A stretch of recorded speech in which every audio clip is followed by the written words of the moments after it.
always found solace in the wilderness. The Appalachian Trail, with its sprawling, untamed forests and ever-present murmur of wind weaving through the trees, felt like a realm where civilization's chatter was replaced by nature's symphony. I had planned this trip meticulously. A 2-week solo hike, a chance to disconnect and breathe in the wild. The pack on my back was heavy with supplies, and my boots felt sturdy as I set off, the trail stretching out before me in a serpentine embrace of roots and earth. On the 3rd day, I met him. The light was soft that morning, filtering through the canopy and dappling the forest floor. I had just crossed a narrow stream when I saw the hiker. He was crouched by the water, cupping his hands to drink. The sun caught the worn edges of his backpack, which bore patches from other trails, distant places that spoke of experience and adventure. His hair was shaggy, and a scruff darkened his jawline, giving him a rugged, time-worn appearance. "Hey," he greeted as I approached, standing and wiping his mouth with the back of his hand. His smile was open, unassuming, and for a moment, it felt as though we had known each other far longer than a few seconds. I returned the greeting, and in that pause, a subtle connection sparked between us. The camaraderie shared by two souls venturing into the same wild unknown. "You going southbound?" he asked, gesturing in the direction I was heading. When I nodded, he shouldered his pack. "Mind if I tag along for a bit? Haven't had a conversation in days, and I could use some company." I considered it for a moment. Part of me craved the solitude I'd embarked on this journey to find, but another part, an undeniably social side that thrived on shared experiences, welcomed the opportunity. "Sure," I agreed, and together we set off. His name was Daniel. As we made our way through the increasingly rugged terrain, conversation flowed easily between us. He told me about his past hikes, regaling me with tales of the Pacific Crest Trail and other adventures. In return, I shared some of my own experiences, smaller excursions, nothing as grand as his, but enough to keep the rhythm of our words balanced. He laughed often, a genuine, warm laugh that seemed to echo from somewhere deep. The trail wound through groves of towering oaks and ancient hemlocks, their roots gnarled and weaving in intricate patterns across the path. Now and then, we encountered a meadow blooming with wildflowers, or a clearing that offered a breathtaking view of the blue-hazed mountains beyond. There were times when silence fell between us, but it wasn't uncomfortable. It was the kind of silence that spoke of a shared appreciation for the world around us, a moment of mutual awe. Late in the afternoon, we reached a section where the trail descended sharply, weaving through a series of switchbacks. The air was cooler here, heavy with the scent of damp leaves and moss. I stumbled once, and Daniel reached out instinctively, steadying me with a firm hand. I noticed then how solid his grip felt, like the roots of the very trees we walked past.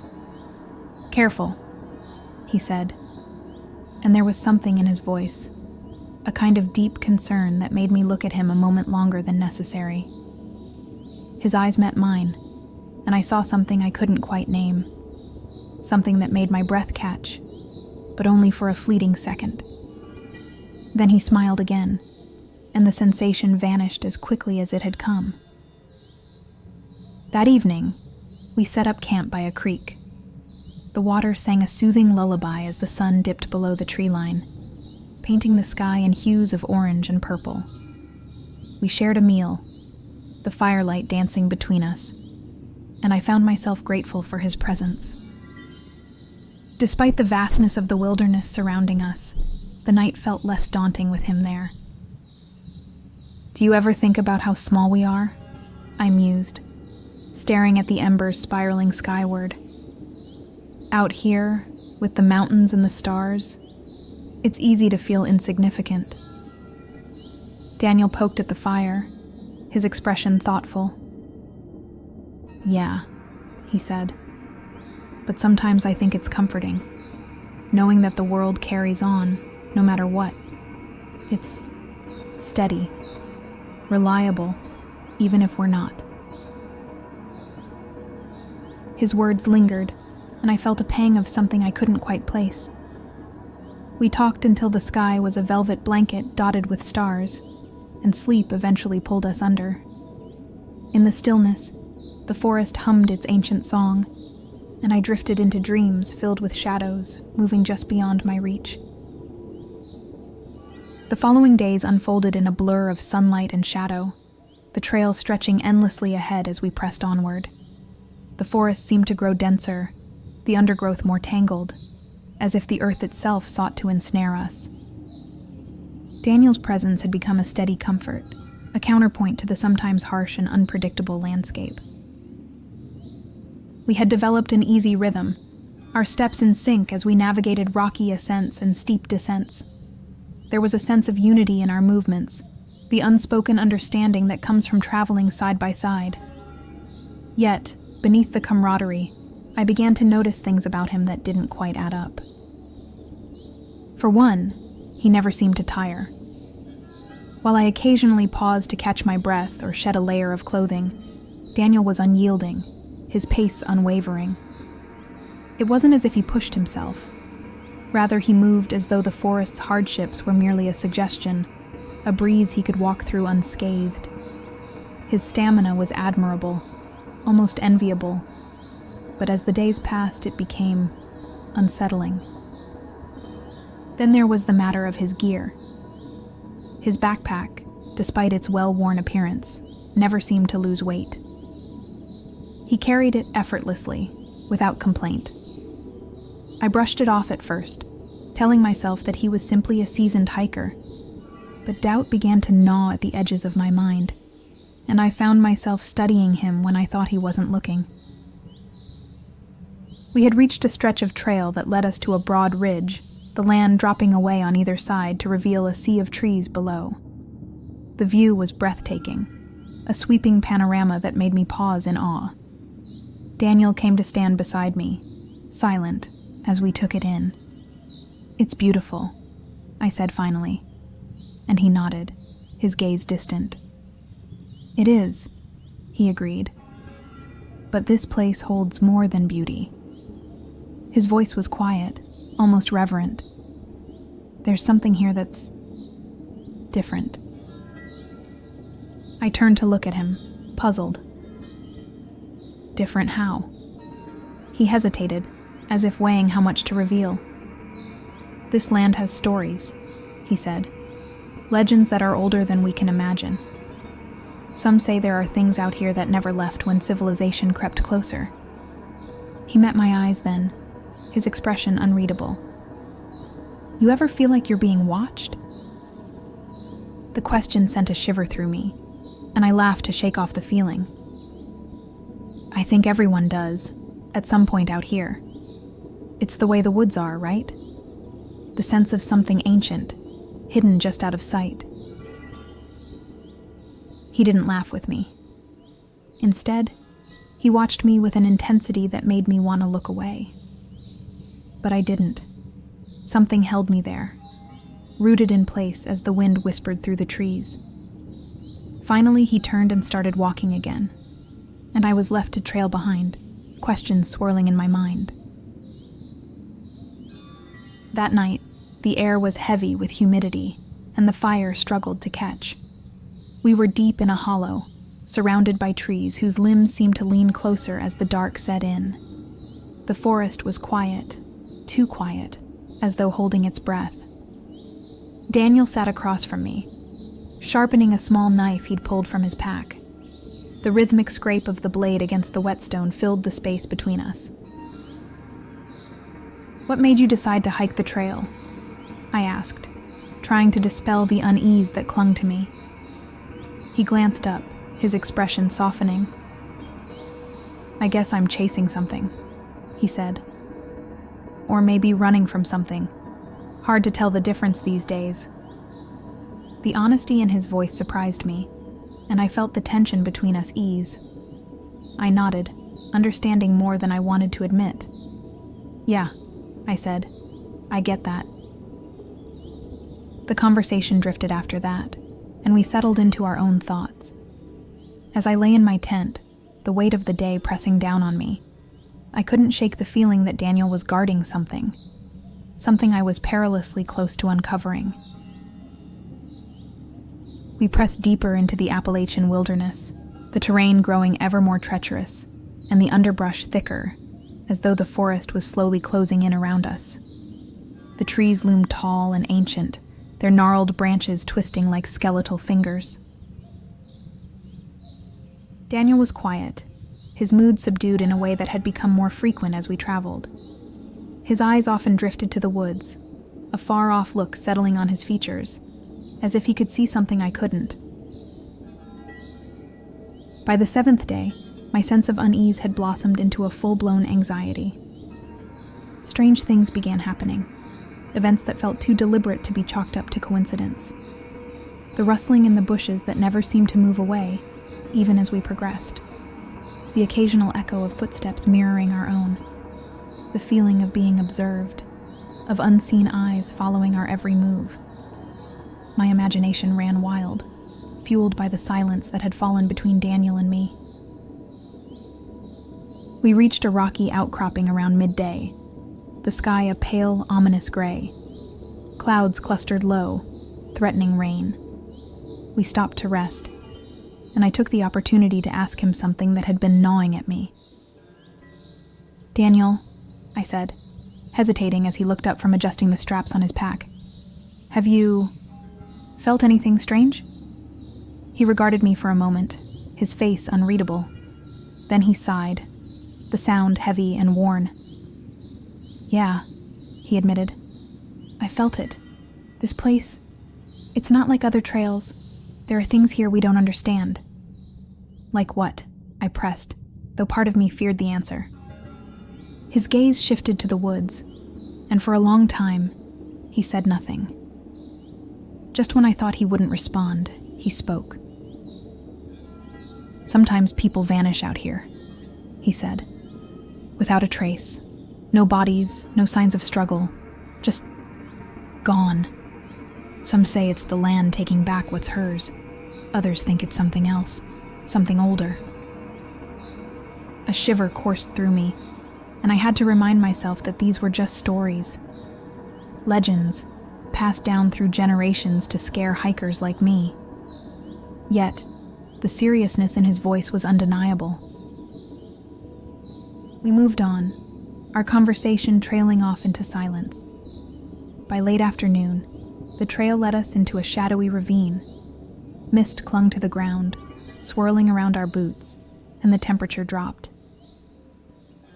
It was then that I noticed Daniel lagging behind. He had never fallen behind before, and a new, unsettling thought occurred to me. Maybe I had been wrong about him. Maybe there was something deeply wrong. I stopped, turning back to where he stood a few yards away.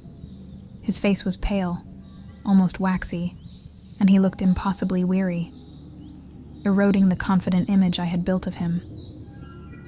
"You okay there?" I asked, trying to keep my voice even. He nodded slowly, but his eyes didn't meet mine. "It's getting harder," he murmured. "Harder?" I stepped closer. "What do you mean?" Before he could answer, a rustling sound erupted from the woods to our left. We both tensed, staring into the shadows. The sound grew louder, branches cracking and underbrush rustling as if something heavy was moving through. My pulse quickened, and I fumbled for the small knife strapped to my pack. Daniel, however, just stood there, eyes fixed on the noise with an expression I couldn't decipher. The rustling stopped, and the woods fell silent once more. A silence that was thick, suffocating, and pregnant with anticipation. I glanced at Daniel, half expecting him to make a joke to lighten the mood, but he didn't. Instead, he looked at me with a strange, almost apologetic expression. "I didn't mean to drag you into this," he said softly. "I thought I had more time." I frowned, my confusion deepening. "What are you talking about?" He opened his mouth to respond, but his voice was drowned out by another sound. A whispering, indistinct at first, but growing louder. It came from all around us, an echoing murmur that seemed to rise from the very ground. I spun in a circle, heart thundering, searching for the source, and then I saw them. Figures emerged from the mist, their forms hazy and translucent. Men, women, even children, all dressed in hiking gear from various eras. Their faces were pale, eyes wide and empty, and their mouths moved in unison, forming the whispers that filled the ravine. I stumbled back, my breath catching as panic rose like bile. What the hell? Daniel stepped forward, his face etched with sorrow. They're the ones who were lost, he said quietly, trapped between worlds, and I'm one of them. The world seemed to tilt around me. What? My voice came out thin, strained. He met my gaze, and for the first time I noticed the ethereal quality to his features, the way his edges seemed to blur, as if he were a painting beginning to smudge. I died on this trail, he confessed. Years ago. I've been trying to find a way to move on, but I can't until someone understands, until someone knows. The truth hit me, cold and undeniable. He was a ghost, a spirit, bound to this place, his presence a lingering echo of a life cut short. The weight of it left me speechless, a tidal wave of disbelief crashing over me. I thought if I could help someone, guide them safely through, I might be freed, he continued, his voice filled with a yearning that made my chest ache. But it never works. No matter what I do, I'm still here. The whispering grew louder, the lost souls drawing closer.